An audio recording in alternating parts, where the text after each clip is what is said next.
La plus grosse erreur commise par les milieux de terrain amateurs, on va voir ça aujourd'hui. Quand je dis amateur, ça peut aller du plus bas niveau et même jusqu'à National 3 aujourd'hui. Donc regarde bien cette vidéo, je te donne les clés, les solutions pour résoudre ce problème.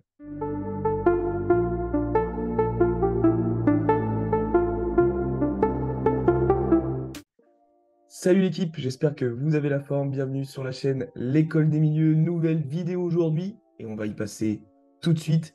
Avant tout, n'hésite pas à me rejoindre sur mes différents profils pour avoir plus de conseils détaillés et surtout si tu souhaites de passer de milieu de terrain de niveau amateur à un footballeur de niveau professionnel. Je te donne mes meilleurs conseils, donc n'hésite pas à venir me contacter.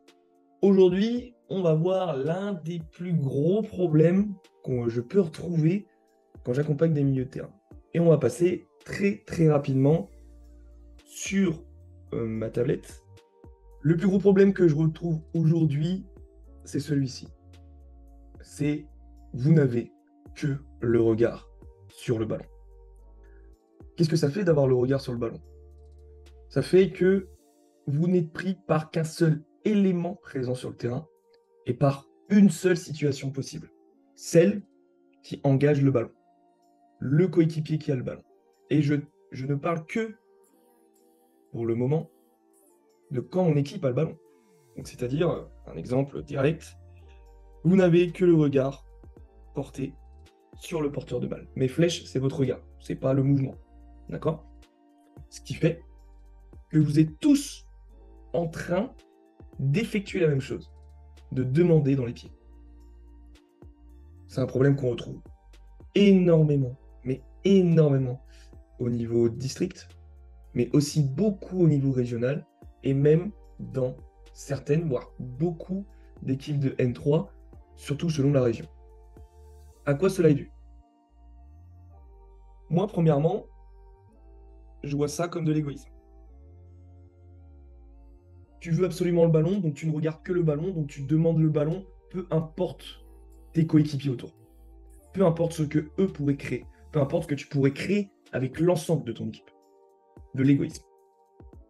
Deuxièmement, la connaissance. Ça prouve à quel point on a un manque de connaissances footballistiques. Ça me surprend. Et j'illustrerai un moment à travers une autre vidéo ce problème avec des matchs. Mais c'est impressionnant, ce manque de connaissances de, oui, à un moment donné, il faut être capable de se désintéresser. Se désintéresser du ballon, de l'action, de s'en éloigner pour être disponible dans un temps numéro 2, un temps numéro 3. Et à quoi cela est dû? À un manque de prise d'info. Là, on parle même pas de prise de décision, on parle même pas de réaction, de produire. Non, c'est clairement un manque de prise d'information. Mais qui découle de l'égoïsme, d'un manque de connaissances, d'intelligence de jeu. Et du coup, forcément, on prend pas l'info. Quand on est égoïste, quand on a un manque de connaissances, quand on n'est pas intelligent, pourquoi on prendrait l'info? Quelle est l'utilité si je ne sais pas à quoi ça sert de faire ce mouvement-là? Maintenant, passons tout de suite à, on va dire, cas pratique. Donc, comme je l'ai dit, ces joueurs-là sont concentrés sur le ballon. Maintenant, quels sont les outils que je peux t'apporter aujourd'hui pour te désintéresser du ballon, mais surtout, parce que oui, là, tu as compris que fallait pas qu'on demande tous au ballon, sinon on crée tous la même action, hein, on vient tous ici, voilà. Et puis du coup, ça crée de l'espace, ça peut être très bien cela, hein, mais ça peut être très bien lui, ça peut être très bien lui, tout le monde vient ballon. Ça peut être très bien lui, tout le monde vient ballon. Et des fois, c'est ça, hein. C'est qu'il y a personne qui va se dire, ok, espace créé, paf. Oui, je vais me décaler ici, paf. Et ainsi de suite, et ainsi de suite. Principe numéro 1, déjà, prendre l'information. Je vais te partager certaines astuces, certains exercices, là tout de suite. Une petite vidéo que j'ai, enfin, d'un entraînement que j'ai effectué ce week-end avec mon équipe U11, donc forcément on prend ça en compte, ça reste des jeunes, mais le principe est celui-là. Si vous êtes plusieurs,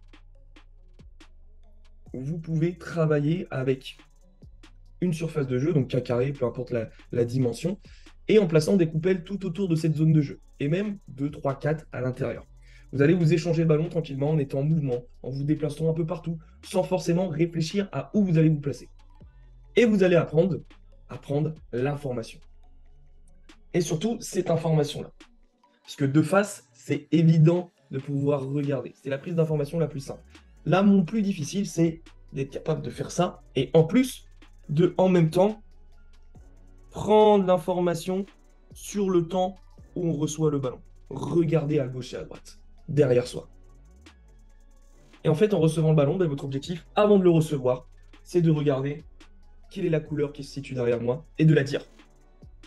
Comme ça, vous validez avoir pris la bonne information.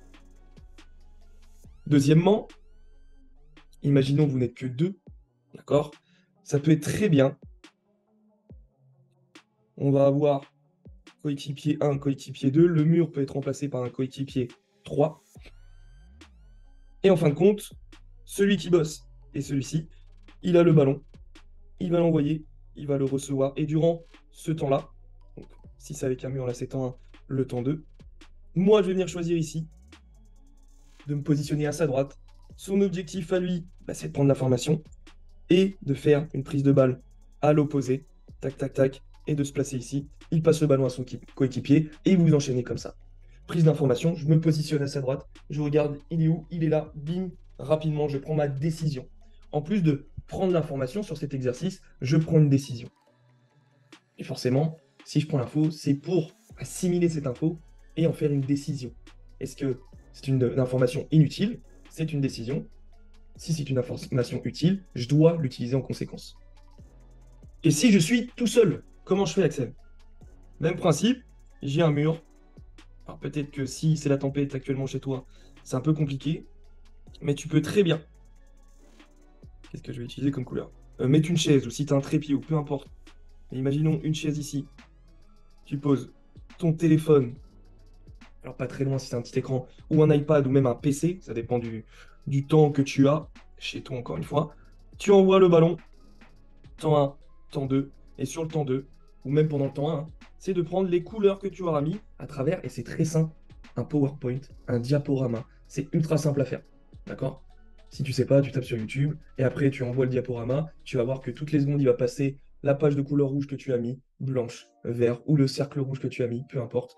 S'il y a besoin, même en commentaire, et je ferai une vidéo spécifique là-dessus, pour créer tes exercices.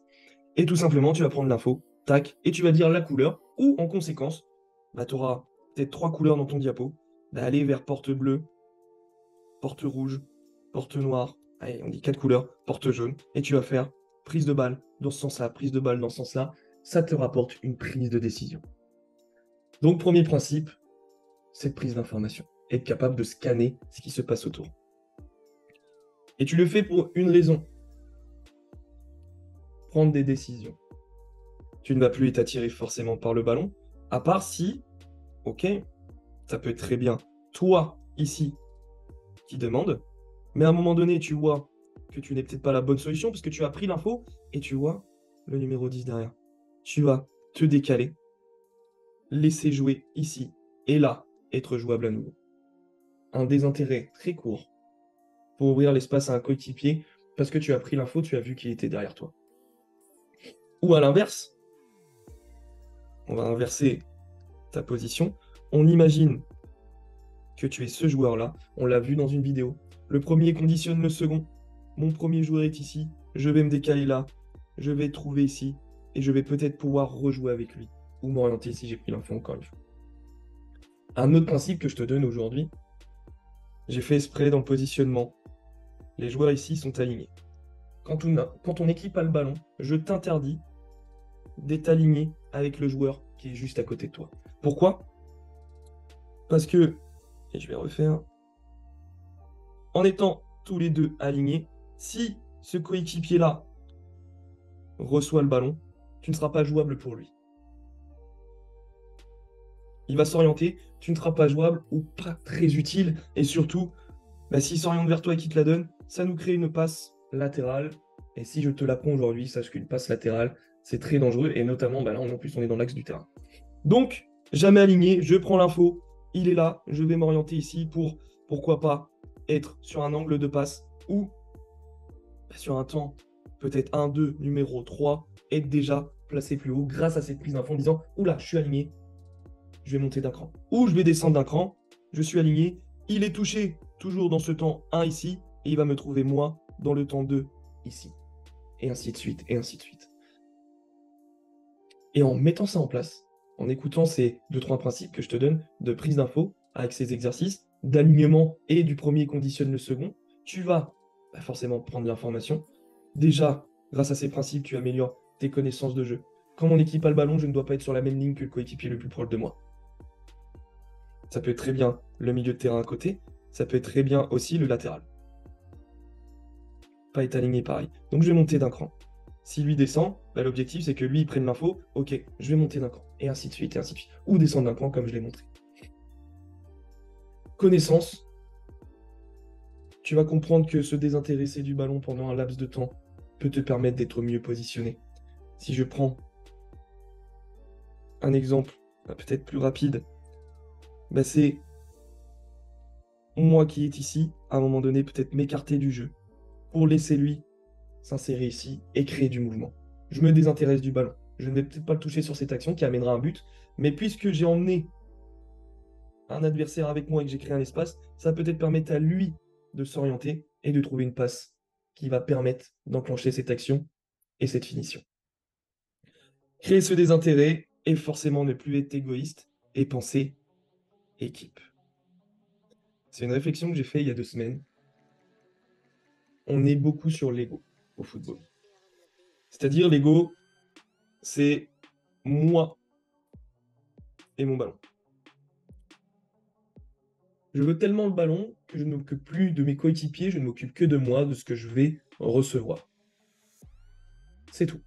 Mon seul objectif, c'est d'avoir le ballon. Alors que c'est un sport collectif, pas un sport individuel, et que je dois prendre l'ensemble en disant « Ok, pas de souci.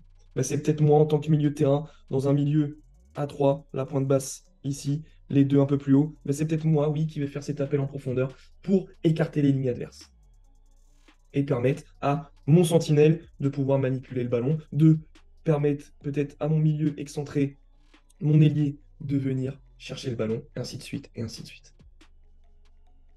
Ça tue ton équipe, ça tue ton intelligence de jeu, ta progression dans ce domaine-là. Et, t'inquiète pas, comme je l'ai partagé sur mon compte Instagram et aussi Facebook, les recruteurs, certains vont voir ça un jour, cette intelligence de jeu, cette capacité à se désintéresser pour, à un moment donné aussi, se trouver dans les meilleures dispositions ou créer les meilleures dispositions pour son coéquipier.